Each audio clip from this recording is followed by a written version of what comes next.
Sa una kong upload pa tungkol sa mga pagkaing bawal sa buntis, ito na yung buong detalye kung bakit nga ba delikado o masama. Sa sanggol sa loob ng tiyan. Una, hilaw na seafood o isda. Ang hilaw na seafood, kagaya ng talaba o mga pagkaing may halo na hilaw na isda, kagaya ng sushi, ay maaring may bakterya at parasites na maaaring mapanganib sa sanggol at maging pagka-allergy sa mga buntis. Pangalawa, seafood na mataas sa mercury.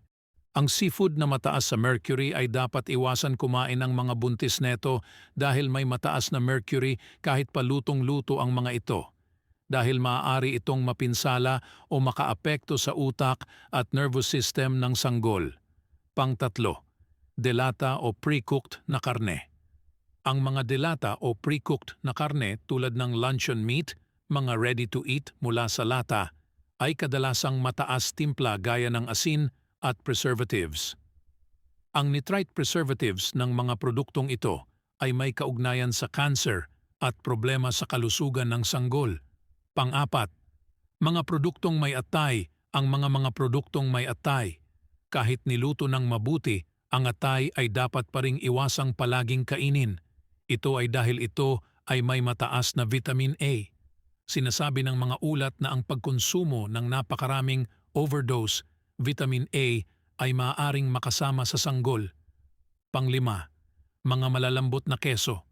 Ang mga malalambot na keso ay isang karaniwang sanhi ng listeria, isang bakterya na maaaring maging sanhi ng pagkalaglag, miscarriage, o pagkamatay ng sanggol bago pa man ito maisilang. Ayon sa CDC, kabilang sa mga malalambot na keso ang brie, camembert, feta, goat cheese, keso fresco, isang uri ng Mexican cheese, ricotta cheese at blue cheese, bahagyang malambot.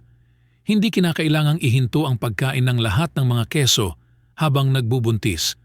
Iwasan lamang kainin ang mga ito ng hilaw o unpasteurized. Pang-anim, unpasteurized na gatas. Ang pasteurization ay isang proseso kung saan iniinit ang gatas upang patayin ang bakterya. Dapat iwasan ng mga buntis ang pag-inom ng unpasteurized na gatas tulad ng sariwang gatas ng baka o kambing. Ito ay dahil ang mga ito ay maaari ding maging sanhi ng salmonellosis at o listeria. Pangpito, wine o alak.